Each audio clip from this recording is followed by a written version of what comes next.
You think you know bears. You don't. You think the biggest one is the scariest one. You're wrong. Size has almost nothing to do with how fast a bear can end your life, and by the time you finish this list, you'll never look at a national park sign the same way again. Let's start slow. Let's start with the bear that barely seems to want to hurt you at all. The giant panda, 800 pounds of muscle wrapped in a costume designed by evolution to make you underestimate. Pandas spend up to 14 hours a day eating bamboo. That's not a lifestyle. That's a full-time job. But underneath that lazy, chewing exterior is a jaw built to crush wood fibers strong enough to splinter through inch-thick stalks, which means it's also strong enough to crush bone. Attacks are rare in the wild, almost non-existent. But in captivity, zoo incident records list multiple maulings, some fatal, all involving pandas. People swore were calm 5 minutes before. Researcher George Schaller, who spent years studying pandas in the misty bamboo forests of Sichuan, noted that their gentle reputation says more about human wishful thinking than actual panda behavior. Is a bear still a predator if it spends most of its life eating salad? Ask the zookeepers who didn't survive finding out. Slowest bear on this list, still a bear. Next, the sun bear, the smallest bear on Earth, under 150 pounds, barely reaching your waist. You'd think small means safe. You'd be wrong again. Sun bears have the longest claws relative to body size of any bear species alive, curved like sickles, built for tearing into termite mounds and ripping bark clean off hardwood trees. In Southeast Asia, wildlife officers nickname them the most aggressive bear, not because of their size, but because of their unpredictability. They don't warn you. No huffing, no bluff charge, just a sudden burst of speed and claws faster than most people can process. A 2011 study on sun bear behavior found their facial expressions can mimic other sun bears with startling precision. A level of social complexity researcher Marina Davila Ross said, "Nobody expected from what most people assume is a minor, forgettable species." So why does the smallest bear on the planet have the biggest reputation for sudden violence among people who actually work with them? Small, fast, underestimated. That's a dangerous combination. The spectacled bear is next. South America's only bear species, named for the pale rings circling its eyes. It looks almost cartoonish, almost friendly. It is neither. Spectacled bears can climb 15 meters up a tree while carrying prey clenched in their jaws, a feat almost no other bear species can match. Their bite force rivals bears twice their size, built for cracking palm nuts, and, when needed, bone. Livestock attacks across the Andes are common enough that some farmers carry firearms specifically for spectacled bear encounters, despite the bear's reputation as shy and reclusive. Reclusive until cornered. Then it's just teeth, claws, and 150 pounds of compressed muscle moving faster than you can turn around. Now the sloth bear, and this is where the list stops being cute. Native to the forests of India and Sri Lanka, sloth bears have a well-earned reputation as the most aggressive bear species toward humans on the entire planet, and the numbers back it up.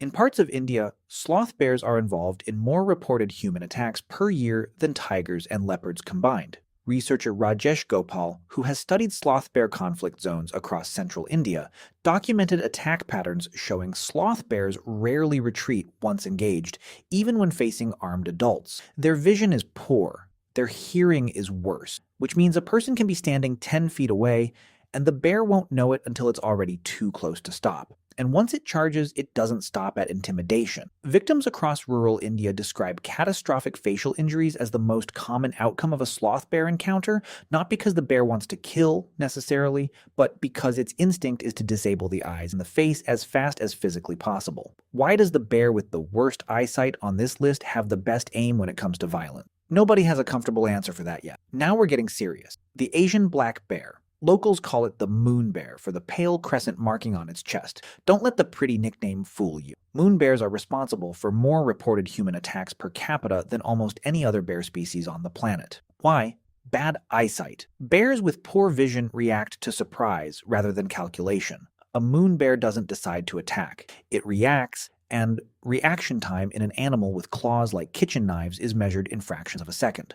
In the Himalayas, moon bear attacks disproportionately target the face and head, a pattern wildlife biologists still debate the reasoning behind. Some call it purely defensive, an attempt to blind and disable quickly. Some call it something worse. Either way, victims across Nepal and northern India describe the same thing. No growl, no warning, just sudden contact. The American black bear is next, and here's where most people get it completely backwards. Black bear attacks are rare. Fatalities are rarer still, but when they happen fast, and they happen without much warning at all. Bear researcher Stephen Herrero, who spent decades cataloging recorded attacks across North America for his landmark research on bear-human conflict, found that unlike grizzlies, black bear attacks are far more likely to be predatory rather than defensive. That means the bear isn't scared of you. It's hunting you. No bluff charge, no warning huff, just a calculated, patient approach, and then a burst of speed you cannot outrun. Black bears can hit speeds over 30 miles per hour on a dead sprint through dense forest. You cannot. Not even close. Not on your best day.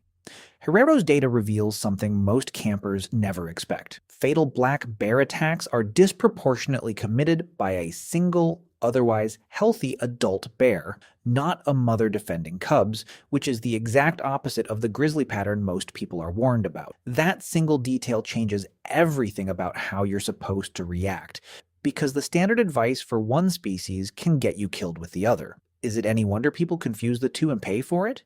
Now the brown bear, the grizzly. This is the one most people picture when they hear the word bear, and for good reason. An adult grizzly can weigh over 800 pounds and still outrun a racehorse over short distance, powered by a hump of pure muscle across its shoulders built for digging and driving forward with terrifying force. Researcher Tom Smith, who has spent his career documenting bear-human conflict across Alaska, has recorded charges covering 40 yards in under 3 seconds. 3 seconds. That's less time than it took you to read this sentence out loud. Grizzlies aren't just fast, they're precise. A single swipe can deliver over 1,000 pounds of force, enough to crush a skull the way you'd crush an eggshell. Here's the part that catches people off guard. Grizzlies don't need to be hungry to attack. They just need to feel cornered, startled, or protective of their cubs. That's it. That's the entire list of requirements for your last 5 seconds. And unlike black bears, grizzlies rarely back down once they commit to a charge.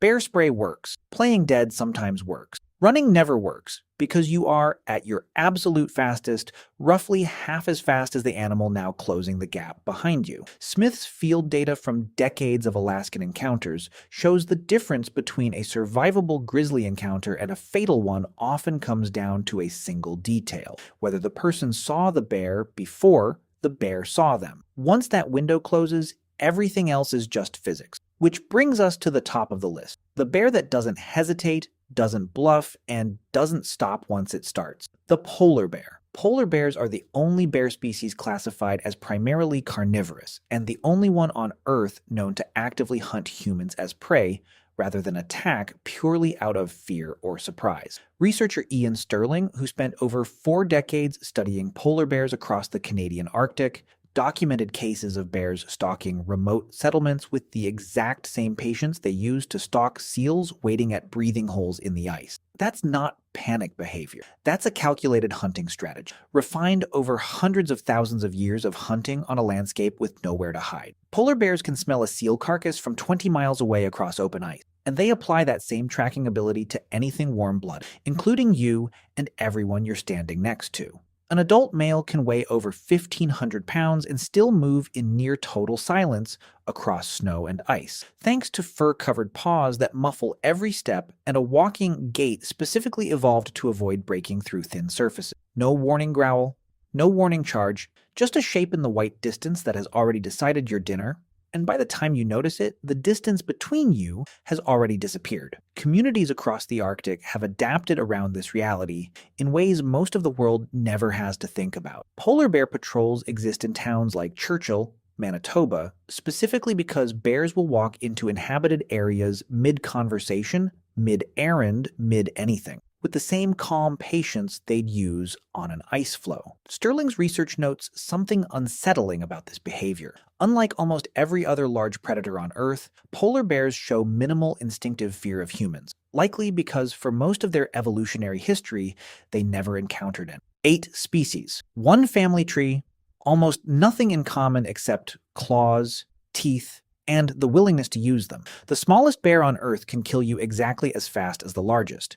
The slowest eater on this list still crushes bone for a living when it needs to.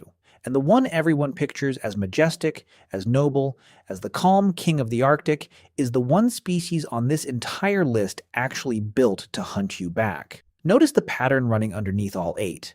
It's never really about size. It's about intent, about eyesight, about whether an animal evolved around humans as a threat to avoid or simply never evolved around humans at all. The bears you'd guess are dangerous, the huge ones with the obvious muscle, are often the most predictable. The ones you'd overlook, the small ones, the shy ones, the ones with the friendliest nicknames, are frequently the ones with the least warning built into their behavior. That gap between what looks dangerous and what actually is dangerous is exactly where most bear encounters go wrong. You thought you knew bears. You don't, and now you know exactly how little that comfortable ignorance was ever worth.